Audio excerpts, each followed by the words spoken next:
Bonjour, dans cette vidéo, nous allons parler de fractions et plus particulièrement de comparaison. Alors, commençons par comparer les fractions avec le nombre 1. J'ai mis deux dessins, on va écrire les fractions, on va les comparer à 1 très facilement. La première, on l'a déjà vu dans d'autres vidéos, on a 4 neuvièmes.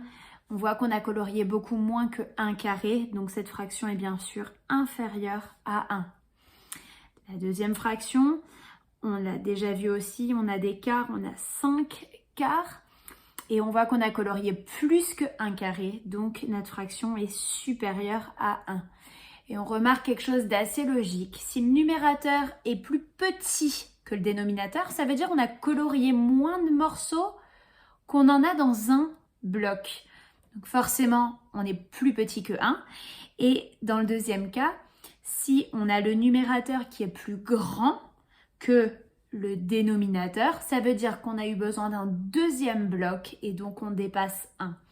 Et on a donc cette règle assez facile. Dans une fraction, si le numérateur est inférieur au dénominateur, la fraction est inférieure à 1.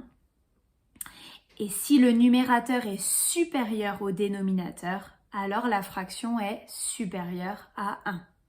Voyons deux exemples très faciles. La fraction 3 septièmes, on a coupé 7 parts, on en a pris 3. Bien sûr, on a pris moins que 1.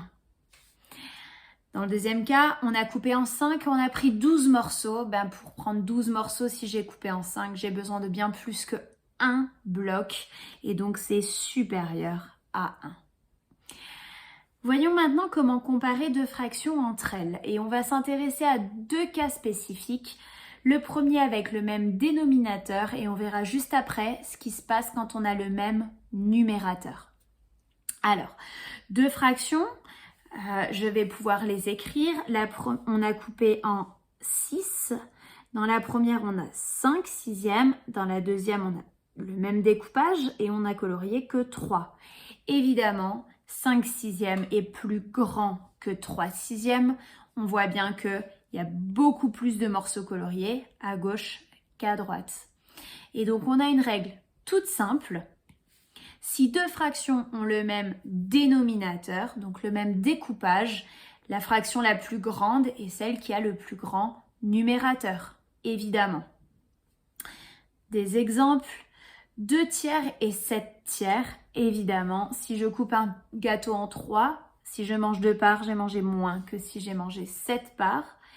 Et si je coupe un bloc en 5, j'aurai beaucoup plus si je prends 18 morceaux que 13 morceaux.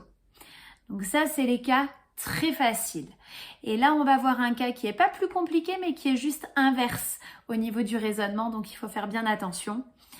Si on a le même numérateur, j'ai deux fractions, pareil, je vais écrire les fractions correspondantes à mes dessins. Dans le premier, on a coupé en 4 et on a colorié 3 morceaux. Dans le deuxième, on a coupé en 8 et on a colorié 3 morceaux. J'ai bien le même numérateur. Dans les deux cas, j'ai pris 3 morceaux. Et là, le dessin va être très précieux. On se rend compte qu'à gauche, dans cette découpe-là, on a beaucoup plus de coloriage qu'à droite. Et donc, la fraction de gauche est plus grande que celle de droite. Et contrairement à ce qu'on pourrait penser, on ne compare pas directement les dénominateurs. 4 est plus petit que 8, mais pourtant 3 quarts est plus grand que 3 huitièmes. Ça s'inverse parce que plus on a de parts, plus les parts sont petites et donc on a moins en quantité. Et donc on a la dernière règle de cette vidéo. Si deux fractions ont le même numérateur, la plus grande, c'est celle qui a le plus petit dénominateur. Il faut penser à inverser. Donc regardons les deux exemples. 7 quarts et 7 quatorzièmes. Si on coupe un gâteau en 4, on va avoir des très grosses parts. Alors que si on le coupe en 14, on va avoir des toutes petites parts. Et donc j'aurais pris beaucoup plus si j'ai coupé mon gâteau en 4 qu'en 14. Pareil avec la deuxième. J'ai 12 17e et 12 8e. Mes parts seront plus grosses si je coupe en 8 et pas en 17. Donc la fraction la plus grande, c'est pas 12 17e, mais 12 8e.